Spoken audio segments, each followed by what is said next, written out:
Good morning. Here is the news at 10. First, the highlights. Lagos State government pays over 1 billion naira as WAEC fees for more than 58,000 students in 2024. Federal government announces plans to relocate correctional centers to boost security. On the foreign scene, China warned United States against stepping on its boundaries. And in sports, Nigeria's women's volleyball team opens camp ahead Olympics qualifiers. And now the details. I am Mike James. The Lagos State government has paid the sum of over 1 billion naira for the payment of West Africa Examination Council WAEC fees of 58,188 secondary school students for year 2024. This will be in addition to the over 4.2 billion naira paid by the Sanwo-Olu administration in the last 3 years, as the state government promises to review policies and remove bottlenecks hindering policy implementation in schools for quality learning. While reeling out the programs and initiatives of the state government, during the ministerial press briefing, Commissioner for Basic and Secondary Education, Tolani Ali Balogun, listed interventions in the sector to include recruitment of over 1,000 teachers, completion of over 150 projects in 6 education districts across the state from 2019, provision of learning devices to students, tables, chairs. Ali Balogun also hinted that through the Special Committee on Schools Rehabilitation, SCRIPT, 165 schools have been rehabilitated, built 1,047 new classrooms, new hostel blocks in the boarding schools, and provided 1,593 beds in the hostels, with over 2,000 units of dual composite furniture provided. In addition to the existing 1,723 public schools in Lagos State, the ministry executed a plan to expand our capacity to absorb more students and provide access to education across the state. The government established 9 new schools across the state, especially in the highly populated area with children of school age, and identify remote communities in order to bring education closer to Lagos State children. The ministry, in pursuance of the education and technology policy as enshrined in the Themes Plus agenda, provided capacity training for teachers on e-learning through the deployment of the Nigerian Learning Passport, a curriculum-based software facilitated by UNICEF to enhance accessibility of content for teachers and students. Also in the year under review, 12 schools were shut down for safety infractions and illegal operations. Our correspondent Ajola Akindele quotes the Commissioner for Basic and Secondary Education as saying that 31 secondary schools and 5 primary schools are also undergoing massive rehabilitation and will be completed soon. The Lagos State government has clarified a widely circulated report claiming that Governor Babajide Sanwo-Olu has increased the minimum wage in the state to 70,000 naira. Commissioner for Information and Strategy, Gbenga Omotosho, who gave the clarification in a statement, said the governor was erroneously quoted. Omotosho said since January, civil servants had been earning the 35,000 naira wage award directed by the federal government. He explained that those earning a minimum of 35,000 naira before are now earning over 70,000 naira, but did not announce a new minimum wage, adding that the government has doubled up and has not left its citizens on their own. Lagos State government has vowed to continue to create access to markets for small businesses and also ensure that tourism, arts and culture thrive. Special advisor to the Governor on Tourism, Arts and Culture, Idris Aregbe, stated this at a press conference to announce a collaboration between the state government and Niger Brand Chic Trade Fair at Alausa Ikeja. According to Aregbe, the program, which will hold between the 14th and 16th of June in Lagos, with 200 micro, small, medium enterprises expected to participate, will promote artistic endeavors and propel the state's tourism sector forward as a cornerstone of economic development. It is a testament to our unwavering dedication to inclusivity and diversity, with an anticipated influx of participants and visitors. The fair will provide an unparalleled platform for vendors and entrepreneurs to show their offering connect with a wider audience and contribute to the vibrant economic landscape of Lagos. Special Advisor on Tourism and Culture emphasized the commitment of the Sanwo-Olu administration towards nurturing the diverse cultural heritage of Lagos to the global market for economic progress. On her part, the chairperson of NBC Trade Fair, Nelly Agbogu, who noted that entry is free for all Lagos residents, assured traders of adequate security of lives and property during the period. The trade fair will showcase convergence of different sectors like lifestyle and fashion, personal care, arts and crafts, among others. The Lagos State government is set to prosecute 5 individuals arrested for assaulting and injuring LASMA personnel during the enforcement operation in the Obakran Avenue area of Ikeja. Speaking on the incident, Special Advisor to the Governor on Transportation, Cholagiwa, explained that the LASMA operatives were conducting an operation to remove illegally packed trucks on Obakran Avenue in response to numerous complaints from the public about the trucks which were causing traffic congestion when they were viciously attacked by the truck drivers and miscreants in the area.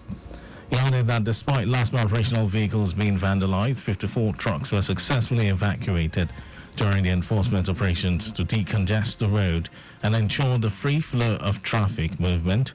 Giwa revealed that the police, working in conjunction with LASMA officials, arrested 5 of the attackers, who will be prosecuted by the state government as a deterrent to others. And now to the rest of the stories.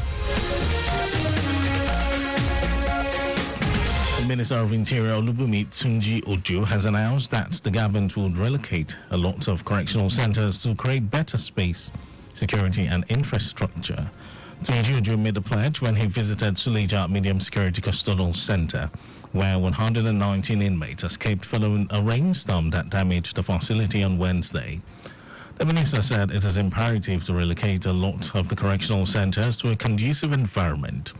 According to him, the ministry is already working behind the scenes to fashion out a correctional system that would work for all. Tunji Ojo assured that such an incident would not happen again in any other facility across the country. And the Trade Union Congress of Nigeria, TUC, has frowned on the non-completion of negotiations on the new minimum wage for Nigerian workers and urged the federal government to fast-track action. TUC President Festus Osifu, who made the call while briefing journalists after the National Executive Council of the Labour Movement ruled out the possibility of having a new minimum wage in place before the end of May. The TUC also lamented that some states in the Niger Delta region that collect huge sums of money from the Federation account, among others, has paid neither the wage awards nor palliatives to their workers. Osifu noted with dismay that the federal government had not paid federal workers the wage award from March and April and called for immediate payment to cushion the effect of economic hardship. He also called for the review of what he termed obsolete labor laws in the country, noting that for several years the union has been trying to review the labor law. And troops of the Nigerian Army have dismantled their tent and withdrawn from communities in Niger State following the recent deadly ambush by terrorists, leading to the killing of 6 military personnel. 2 officers and 4 soldiers lost their lives last Friday in the Alawat community in the Shuru local government area of the state during an ambush by the terrorists. Residents said they were shocked to find the soldiers dismantling their tents ahead of withdrawal from the communities and called on the Niger State government to quickly intervene to avert any attack by bandits. And in some foreign news, Chinese Foreign Ministry Wang Yi has cautioned his U.S. counterpart Anthony Blinken against stepping on China's red lines as the 2 countries' top diplomats met in Beijing. Wang opened the meeting with a question which sounded more like a warning. He said that the China-U.S. relationship is beginning to stabilize, but it is still being tested by negative factors. Blinken, who's on his 2nd visit to China in less than a year, will wrap up his trip with China's President Xi Jinping on Friday afternoon. The meeting between Blinken and President Xi was announced just hours before it was due to happen. And in sports news, Nigeria's women's beach volleyball team will resume camp today ahead preparations for the Paris 2024 Olympic Games qualifiers, hoping to snatch the only ticket from Africa. Media assistant to the president of the Volleyball Federation, Derek Kuti, who confirmed that the players would resume camp under coach Kayode Ajilore, said the qualifiers will be held in Morocco from June 19 to 23. The women's beach volleyball team won a bronze medal at the 13th African Games in Ghana to book a place in the qualifiers.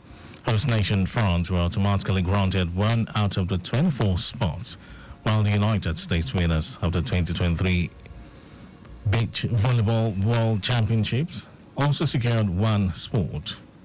The winners of each of the 5 Continental Confederations Olympic qualification events and one sport in Nigeria will hope to pick the available slots from Africa.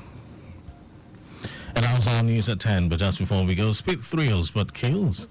Please do not drive beyond specified speed limits. You can follow us on like all our various social media platforms: X, Traffic Radio 961, Instagram, Lagos Traffic Radio 961. Subscribe and watch our news and programs live on YouTube, Traffic Radio 961. You can also visit our website, trafficradio961.ng. And did you know that the Sanwo-Olu administration supplied 86,000 dual furniture sets to 775 public schools?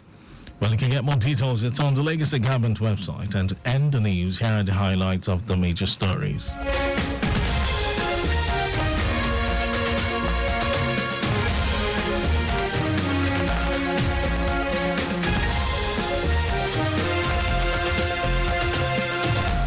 The Lagos State Government has paid the sum of over 1 billion naira for the payment of West Africa Examination Council WAEC fees of 58,188 secondary school students for year 2024. Minister of Interior Olubunmi Tunji-Ojo has announced that the government would relocate a lot of correctional centers to create better space, security and infrastructure. And we also told you that Chinese Foreign Minister Wang Yi has cautioned his U.S. counterpart Antony Blinken against stepping on China's red lines as the two countries' top diplomats met in Beijing.